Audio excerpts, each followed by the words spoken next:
What it do? Bedtime crew. Hey man, listen, today I wanted to get on here and rant a little bit about the upcoming month of UFC fights. Now, obviously, there are some great things going on. We just got huge announcements about 317, Dricus versus Hamzat. I'm not saying the UFC is bad, bro. I'm just saying it's going to be bad this month, bro. Totally different, okay?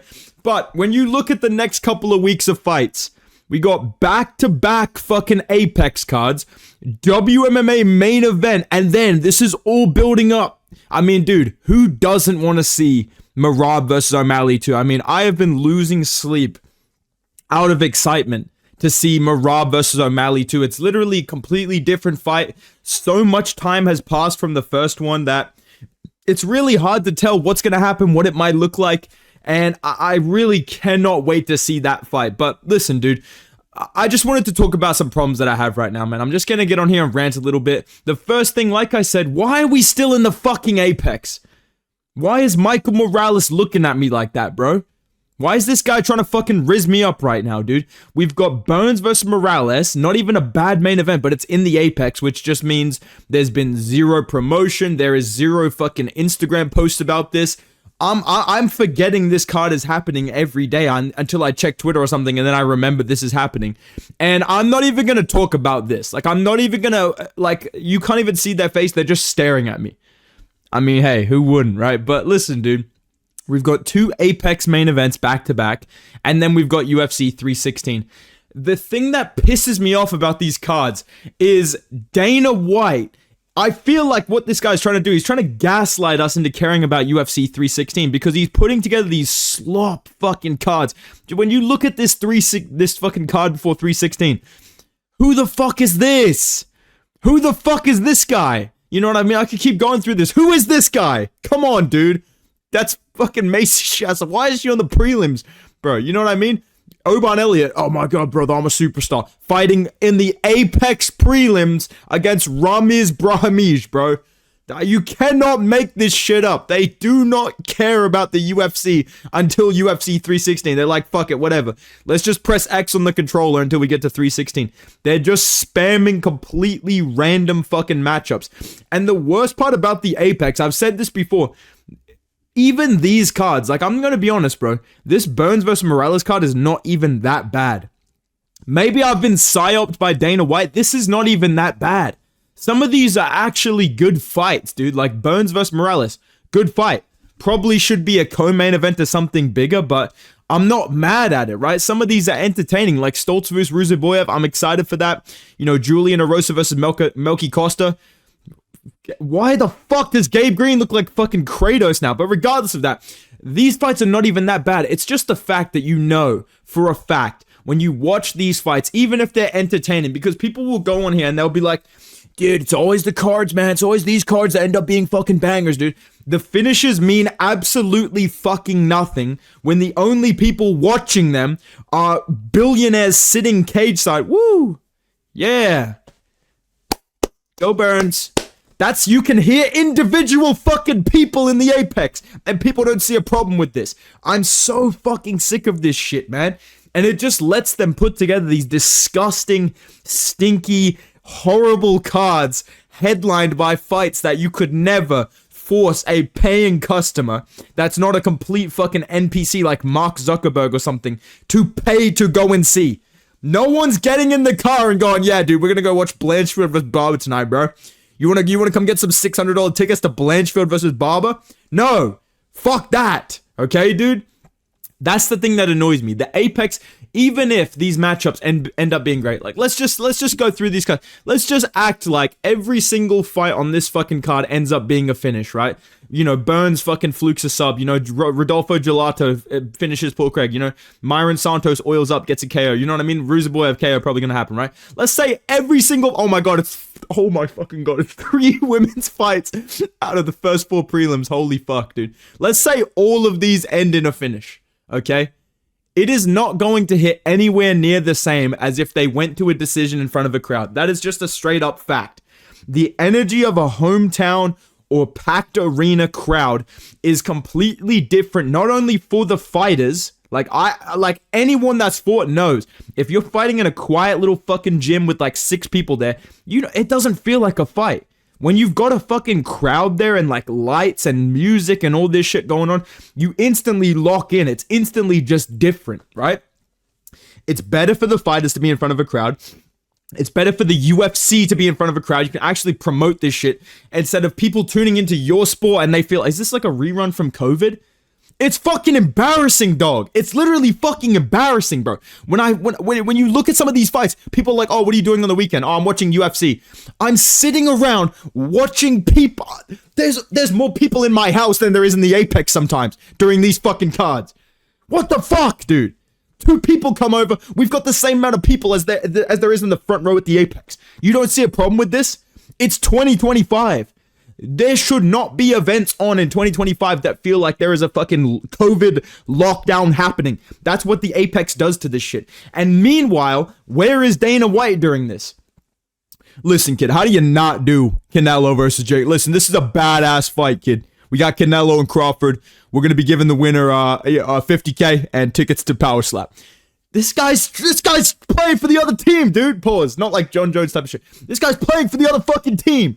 Meanwhile, boxing fans, what do they get? Oh, they get Canelo Crawford. Oh, they get Ryan Garcia and Rolly Romero and all these guys on one card in fucking Times Square. What do we get? What do we get from Dana White? We get Blanchfield versus Barber in the fucking Apex. But don't worry, guys, because all you have to do is sit through 2 fucking weeks of slop and you get to watch Marab and O'Malley. I mean, dude, imagine not being hyped for this fucking fight, kid. Dude, this is gonna be a badass fight card, dude. Schmitty's gonna make this huge, man. You get what I mean, dude? Like at least I can say this. It's only gonna be bad for a month. And that's the worst part about this. This is the last thing I'm gonna say about this, dude, because like I said, I don't even think this card this weekend is that bad, but the thing is, the fact that I, as a fan who watches this shit every single weekend, can say, you know what, dude, it's only going to be shit for a month. Imagine being an NBA fan. Hey, don't worry, dude, it's only going to be G League teams playing for a month. Then LeBron can come back. You know what I mean? It's bullshit, bro. This is not like, oh, UFC development week. This is genuine UFC product. Like, they expect us to care about this. This is canon, bro. This is episode 10 or some shit. This is in the lore, bro. We're supposed to care about this. There's nobody in the crowd. There's no hype. There's no promotion. There's nothing like that. The main event of this pay-per-view is not even that good. At least I can say this. It's getting better. It seems like long-term it's getting worse. Maybe we're just in a dark period because they're about to switch over from ESPN to probably Netflix or something like that. But at least I can say in the short term, things are getting better, right? We're getting Usman versus Buckley. Great main event in front of a crowd. Whatever's on the undercard, I don't actually care because this is a real main event of an event. This actually has fans in attendance. I feel like I'm going to see maybe these two run into each other in a venue that's not the fucking Apex. You know, I know that's a lot to ask for, maybe to get some promotion that's not like these guys playing with a bag of milk or some shit like they did for 315. Maybe they're doing fucking, you know, GeoGuessr or some shit together. But Usman versus Buckley, that's a real main event in front of a crowd. Hill versus Roundtree, real main event in front of a crowd. Topuria Oliveira, badass fight. Holloway Poirier, Whitaker, Rainier Derrida. We're getting somewhere now, dude. We're fucking getting somewhere now, man. There is getting less and less Apex cards, and I'm praying and I'm hoping, even though they just announced yesterday they're doing Tatsuro Taira versus Amir Albazi in the Apex again in August. So we are going back to the Apex eventually. But my hope is that with all of these Fight Night main events slowly coming together and more money being pumped into the UFC, hopefully by 2026 the Apex is fucking gone. Because I'm sick of these cards where I go, oh yeah, never mind, UFC's not happening this week. Like basically acting as if there's no UFC this weekend. Like, even when I'm making plans with my friends, I'm like, no, last weekend I was busy, JDM was fine. I literally avoided Mother's Day to watch JDM win the belt, dude. But this weekend, I'm telling people, yeah, I'm free on Sunday, dude. There's nothing going on. There's this Burns Morales shit. That's not a real event. Who gives a fuck, right? So my hope is that next year, the Apex is gone, and we don't have to hear Dana White sitting around. What's the question? Yeah, I'm going to be moving out next year. That's the way this guy talks about the fucking Apex. He talks about the Apex like when you're a kid and you like keep going into your parents' room because you're having nightmares. You're like 4 years old or some shit. What's the question? Yeah, I'm gonna need a blanket and a nightlight to move out. Otherwise, I'm gonna be sleeping here. What's the yeah? We're gonna be sleeping in our own bed next year. We're gonna stop wetting the bed in 2027. Listen, we'll get in the matchmakers meeting on Tuesday. I'll talk to the toy pillows. I'm hoping the Apex is gone because, like I said, man, the last thing I'll say about these Apex cards, and then I'll move on. Any sort of interest that I have for this card dies when I remember it's going to be in front of 20 rich fucking people in Las Vegas. I can't do it anymore, man. I can't do it, bro. These are not even bad fights. Like Burns vs. Morales, good main event. Bellato vs. Paul Craig, probably going to be a goofy, entertaining fight. Santos Sadiq Yusuf, same exact thing, right? This is not even a bad card, bro. If you put this in front of the right crowd, like imagine they put this in Brazil and they added like Moicano Dariush as the main event or something like that, which totally could have happened.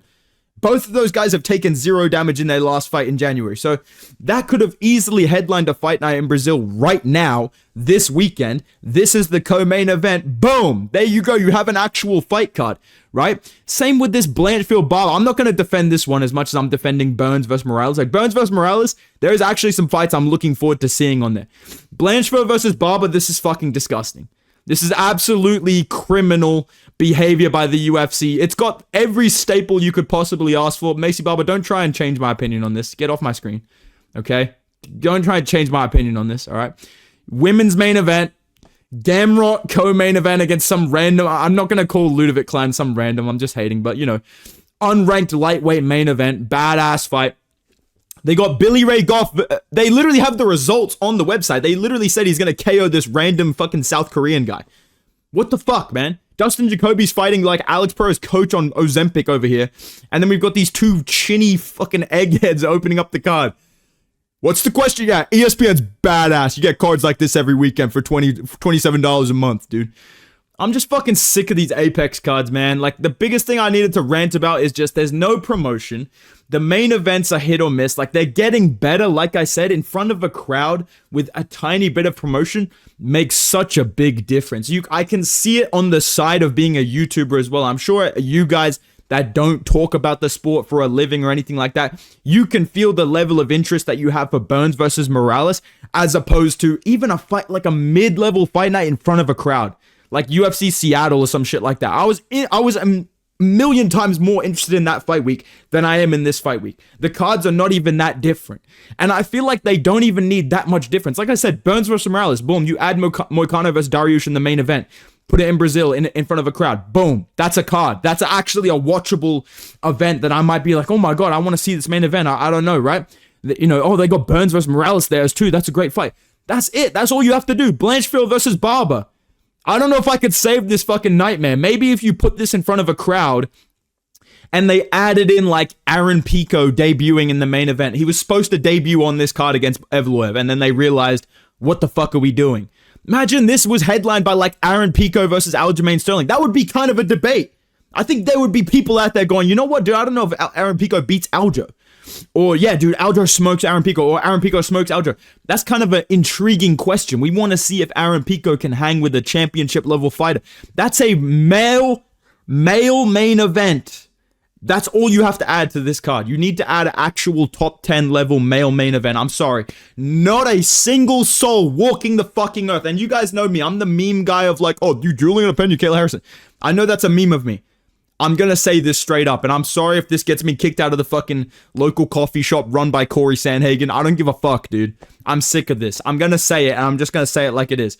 Not a single soul walking the fucking earth cares about Blanchfield versus Barber. Not a single fucking soul walking the earth that is not lying to themselves or to their girlfriend or something wants to see this fight for 5 rounds. We don't care. We do not fucking care. And I feel the same about some of these male main events as well. If you get 2 random heavyweight jobbers, I don't give a fuck. Vittori Dolidze, I don't give an actual fuck. This is an example of a fight where I could not care less. Genuinely, I don't care. Genuinely, could not care less. You add a male main event like Aaron Pico versus Aljamain Sterling, or even Aaron Pico versus fucking Lerone Murphy, bro. Lerone Murphy, bro, the guy's a superstar, bro. I would actually have some level of like interest register in my brain, but instead These are the cards that we're getting. It's going to be a rough fucking month, boys. That's all I got to say, dude. It's going to be a rough fucking month. And just to give you something to tide you over a little bit, because I know that it's going to be a period where you guys are going to want some longer videos. You're going to want some entertainment out of me to get through this 2 weeks, just like I have to get through it as well. At least for 316, we can talk about some title fights. We can talk about some big names, right? Until then, I'm going to give you my predictions for UFC Fight Night Burns vs. Morales. That's right, you got scammed. You're watching Apex predictions right now. You got fucking scammed, buddy, all right? I gave you the fucking rant that you asked for. Now I'm going to give you my predictions of Burns vs. Morales, all right, dude? Let's get into this, bro. Starting off the card, we got Tisha Pennington versus fucking Luana Pinheiro. Do you see what I'm talking about? Do you see what I'm talking about? This is 6 a.m. This is 6 a.m. This is 6 a.m. for me. And you expect me to wake up and go, oh my God, I don't know who's going to win, dude. Tisha Pennington and Luana Pinheiro.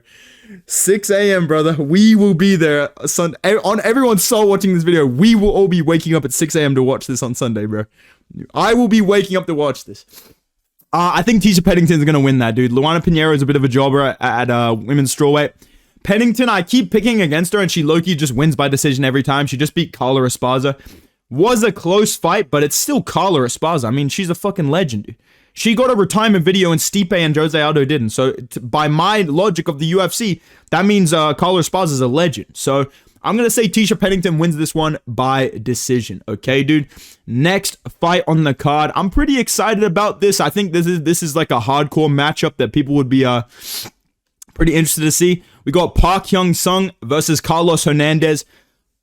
I'm going to pick Park Hyung-sung in this fight because he is dangerous. Like, he has a lot of KOs on his record. He's pretty, snappy.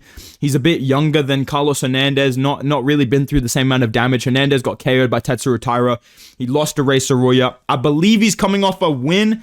He is pretty decent. Like, he's definitely an underrated guy in this flyweight division, but I'm seeing a bit of a pattern here with the guys he's losing to. I'm not going to say what race the guys were that beat him. They were Asian, dude. All right, now listen, Park Hyung-sung, the reason I'm picking him is not for that. I do think that he's good enough to pass the test of Hernandez. Like, Hernandez is pretty well-rounded, but he is a little bit chinny. He does get bullied around in the grappling a little bit. And I think that Park Hyung-sung, the one thing I like about him, he's very patient. Like, he doesn't rush things. He knows he has KO power. He knows he has solid wrestling. I think his way to victory is going to be mainly in the striking. And I feel like he's going to be solid enough to defend the grappling from Hernandez. Maybe he mixes in a takedown or two. I just think that Park's going to be patient. I think he's going to out-damage Hernandez. I think he's going to win by decision. Maybe a KO if he's really locked in, but I'm going to say Park Hyung-sung wins this fight by decision or maybe by TKO. All right, dude? Next fight on the card, another women's fight. Cannot fucking wait, dude. We got Elise Reed versus Denise Gomez. I'm going to be picking Denise Gomez. She looks like she just got let out of fucking prison, dude. I would not fight this chick. And the thing about Elise Reed on top of that is she wins one and then loses one. So she's coming off a win. She usually fraud checks some decent prospects and then she gets finished. Like, she usually gets submitted or KO'd after she gets a win. I think in this fight, she's probably going to get KO'd. I can just randomly see Denise Gomez, like, putting her out. Like, I think with these cards, one thing that is true, like I said with the fake hardcores, usually they're pretty entertaining. Like, if you sit down and waste your life away and you don't have anywhere else to go, you watch these, they're usually going to be like a lot of finishes. There's going to be some crazy fights. I think that's true with most of the Apex cards. So I'm going to say Denise Gomez gets a nasty KO in this fight at some point, like late round 1, early round 2 KO for Denise Gomez. All right, dude. Oh my God, another fucking women's fight. All right, Luana Santos versus Tainara Lisboa. I'm going to pick Luana Santos. It's not because she's hot. That is a factor here, but I think that she's just better. Like, she's just younger. She showed some pretty good judo in her past couple of wins. I know she lost to Casey O'Neill, but that was like a close fight. Like, Casey O'Neill was ranked. She was this prospect coming up, I guess. And I think Luana Santos has a lot of time to develop. And it's been a while since she fought. I think that was on the Adesanya Duplessis card. So it's been quite some time since Luana Santos fought. And I do think that she's going to have a grappling advantage, a little bit of speed advantage. Her striking is fucking hilarious to watch, but I think all in all, she's a little bit like fresher. She's a little bit more well-rounded.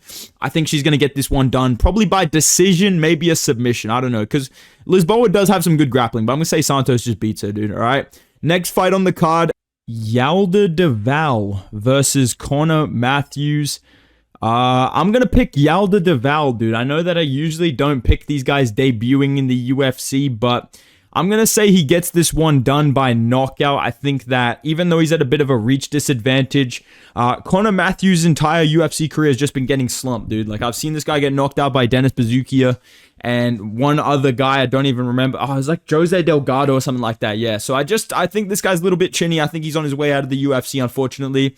I'm going to say that Yalda Deval probably wins this one by TKO, first or second round. I'm not going to overthink it, dude. I feel like that's probably going to happen, right, dude? Next fight on the card. This is an exciting matchup. We got Jared Gordon versus Thiago Moises. How is Thiago Moises only 30 years old? What the fuck?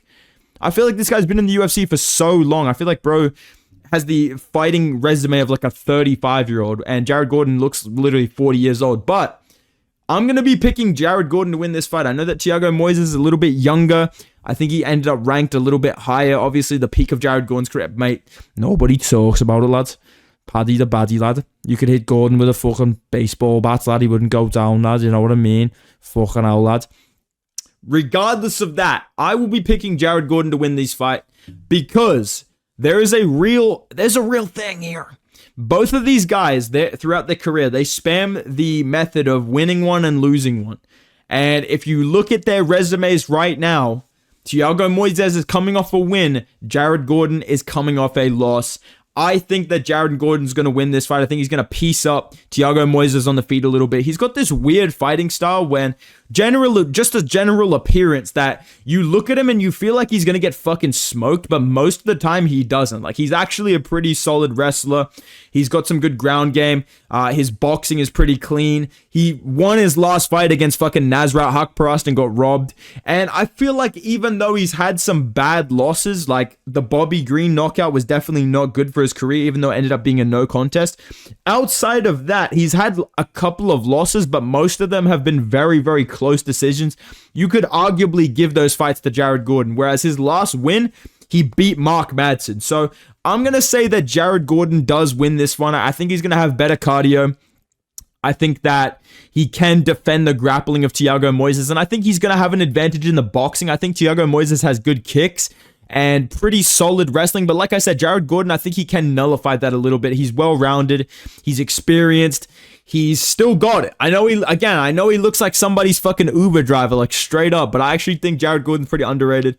I think he's going to win this one by unanimous decision. It's going to be close. I think Thiago Moises could definitely win this by robbery decision, but I'm going to trust Jared Gordon to continue the one win, one loss prophecy.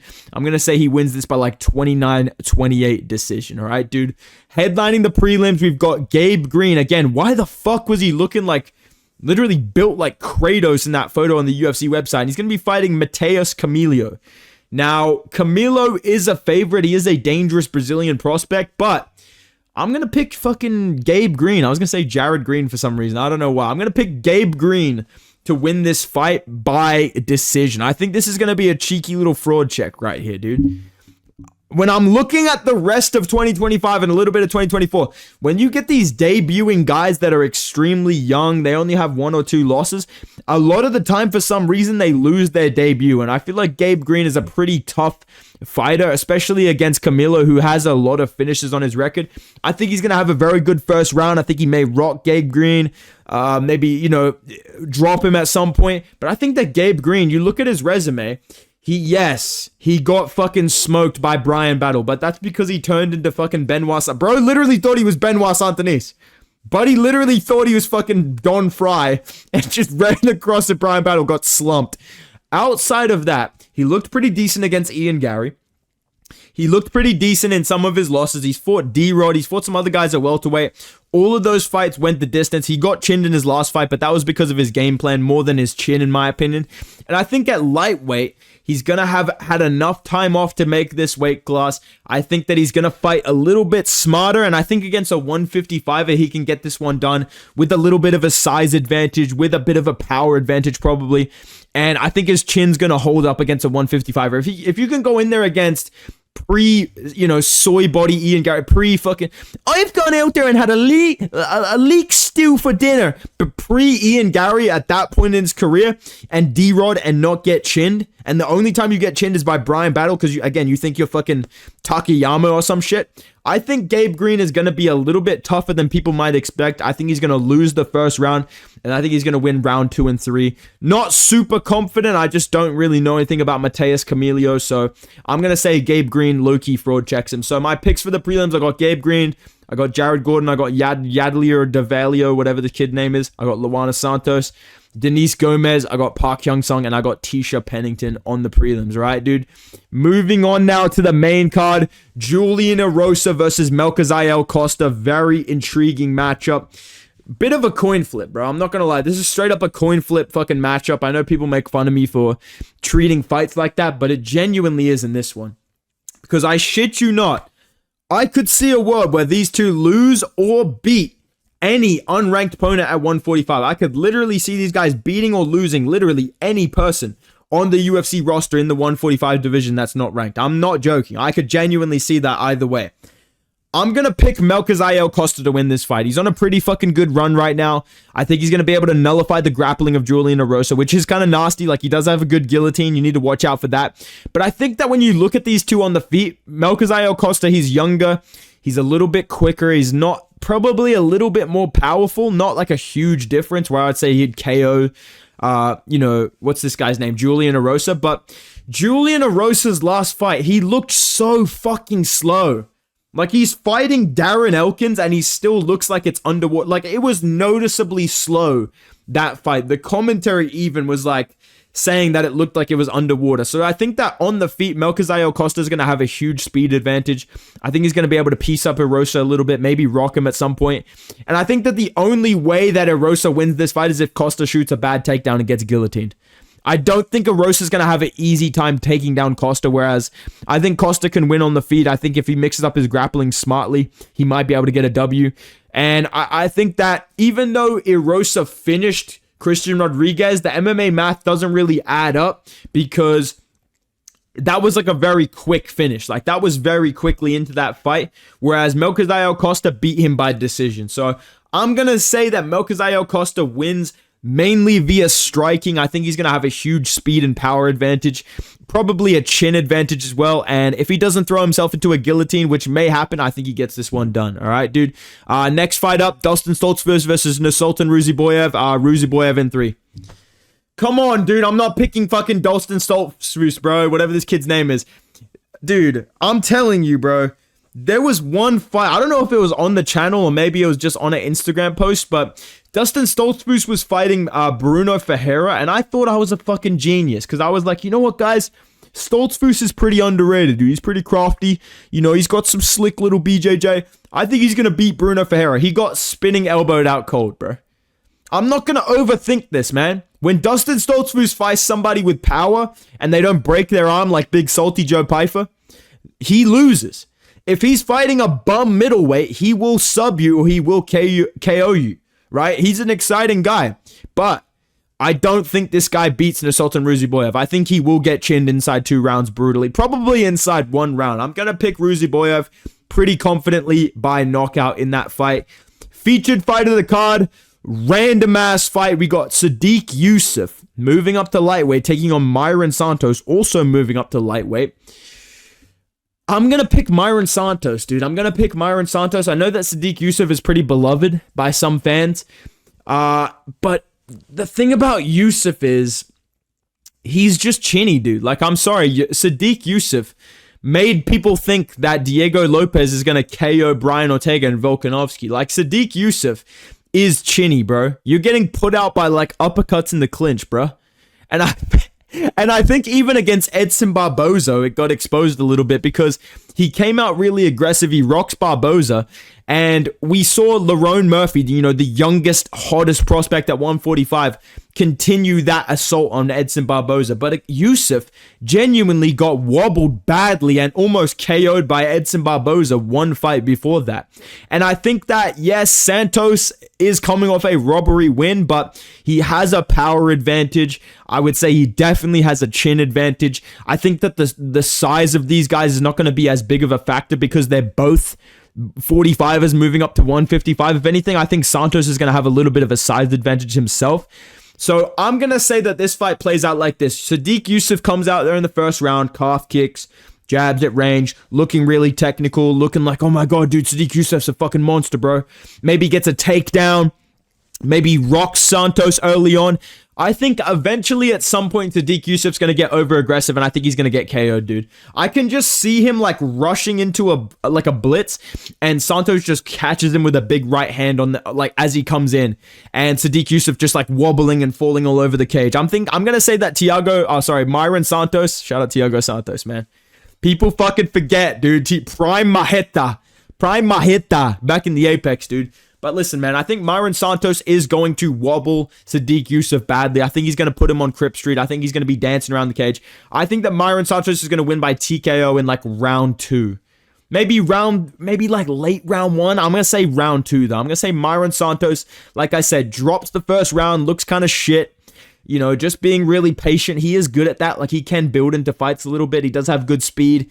He has good calf kicks. He has really good counterpunching once he settles into a fight. I think that Santos is going to lose the first round, and I think he's going to have a power and chin advantage. I think at some point he's going to catch Yusuff coming on the way in, rock him really badly, and I think he's going to follow up with some ground and pound and get a TKO. So I'm going to say Santos wins that fight, all right, man? Co-main event, he's back, boys. Rodolfo Gelato is back, and he's fighting Paul Craig. I don't... You know what, dude? Fuck it. Fuck it, man. I've been on a fucking generational run lately, dude. Life is going good. I don't give a fuck, dude. Paul Craig by sub, bro. I don't give a fuck anymore, man. Paul Craig by sub, dude. Rodolfo Gelato got destroyed by Jimmy Crute in the first round. And I think that Paul Craig, he's like an anomaly, bro. He simultaneously has the benefit of being a real 205 pounder, like a ranked at 205 level guy. Obviously has some big wins over Nikita Krylov, Magomed Ankalaev, Big Ank, you know what I mean? But he also has lighter man skill. He's coming up from middleweight, and his body kicks are pretty fucking good, dude. I think he has good kicks. I think he has a decent enough chin at this point. Obviously, he got rocked by Brendan Allen, but I mean, that's big Bren Al, dude. Brendan All-In Allen is a problem. And I think that Bellato does have big power. He is a big goofy goober. He is going to be dangerous. But I can just see Bellato crashing into Paul Craig and ending up grappling with him. Like, Bellato kind of gives me those vibes. Like, he would end up trying to KO Paul Craig and end up tangled up with him. And they both kind of fall to the ground and Paul Craig ends up on top. Similar to what happened against Jimmy Crute. And I feel like if Jimmy Crute can take you down, if Jimmy Crute can end up on top of you, beating you up in half guard, passing your guard and stuff like that, I think that Paul Craig can definitely take you down in a weird, goofy kind of scramble. He's not a very traditional wrestler. He will pull guard if he gets the chance. I think at some point they will end up grappling, and I think Paul Craig is just going to be levels above this guy in the grappling. I think that Paul Craig is a lot more experienced. He's probably going to have better cardio. His chin is the biggest factor, but I think it's been a little bit of time since he got fully fucking KO'd. And I think at some point, like I said, Gelato's going to crash into him, maybe catch a kick and just instinctively kind of start a trip or a takedown or something like that. And I think that Paul Craig is going to end up dominating him in the grappling. Like, I think he will end up in control of him in the grappling, landing fucking elbows, landing punches, locking up a submission. I'm going to say round 2, round 3 submission for Paul Craig. I think he's going to put on a Paul Craig GM3 kind of masterclass, dude. That's what I'm going to say. I know it's a risky pick to pick Paul Craig at any point, but I'm just going to fucking do it, dude. I don't care, man, all right? Main event of the evening, we've got Gilbert Durinho, Baby Durinho Burns versus Michael Morales. I mean, dude, who fucking does that to Neil Magny, bro? Who fucking does that to Neil Magny, man? I'm picking Michael Morales to win this fight. Now, Michael Morales, there's this fucking thing with him, dude. And I see that Gilbert Burns is in good shape. I see that Gilbert Burns is a lot more lean, a lot less pudgy. He shaved off the fucking afro for this fight. He looks good, dude. I think that Gilbert Burns will do well in this fight early on, right? But like Michael Morales, he has this ability, and it's like every single fight, right? He starts out looking like dog shit, like against Trevin Giles, Adam Fugit, fucking Max Griffin, even on Contender Series. He starts out looking like shit. Like, he'll get taken down, he'll get dropped, he'll get pieced up. You know, he's swinging like it's like he's on fucking street beefs. His feet are leaving the ground. He looks terrible for like a round and a half of every single fight, unless you're Neil Magny, then you're just going to sleep immediately, right? But after that happens, he can reverse a position and end up on top and start landing ground and pound. He can drop you, counter you really badly, and rock you and finish you. And I think at this point in his career, Gilbert Burns, with his chin and his age and his cardio, his weakness of like straight punches, you know, you land a fucking jab down the middle, this guy's going down. I think that the size difference as well is a big factor. I think this is what's going to happen, right? Gilbert Burns is going to come out there landing some fucking calf kicks. I think he's going to land a big hook or something, maybe drop Michael Morales in the first or second round. I think inside 2 rounds, Gilbert Burns will drop Michael Morales and or take him down and control him for a long time. I think definitely Gilbert Burns can win the first or second round or both. And then I think at some point in round 3 or 4, that Gilbert Burns kind of slows down a little bit. He starts to blitz and he gets countered really badly and gets wobbled. And I think that Michael Morales is going to get a TKO. I'm going to say Michael Morales wins by TKO in like late round 3, round 4. I'm going to say that he loses early on. He gets calf kicked. Gilbert Burns lands a big fucking right hand over the top of a jab, drops him, you know, like a flash knockdown.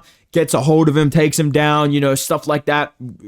Great bounce back for Gilbert Burns coming into round 1 and 2. I think at some point in a 25-minute fight, Michael Morales is going to do his classic gimmick of just randomly locking in, counter-punching Burns really badly, maybe with like an uppercut. Maybe he slips a punch, lands a big hook, and Gilbert Burns just goes down. Maybe like a 1-2 down the middle as Gilbert Burns is coming in. I'm going to say that Michael Morales at some point lands something fucking huge, rocks Burns badly, follows up, lands some ground and pound, finishes him. I'm picking Michael Morales by TKO. Let me know what you guys think down below. How excited are you for this upcoming month of events? Are you looking forward to UFC 316? What do you think of this weekend's card? I'm not doing predictions for next weekend's card, but I wanted to give you guys some predictions for this one on top of the rant video because, you know, it is only 3 events that I'm like, oh man, this could be a little bit better. And then, like I said, it does get better. So it's not worth a full-blown fucking 20-minute video. Fuck you, Dana. Oil up, you bald fuck. But I feel like I got across a lot of points that people have been saying, and a lot of you guys probably feel the same. So let me know what you think in the comments down below. Make sure you guys drop a like, subscribe to the channel, go follow me on Instagram and Twitter. Enjoy the fights over the weekend, boys. I will not be watching this shit, but I hope you enjoy it. If you do, have a good one, boys. Goodbye.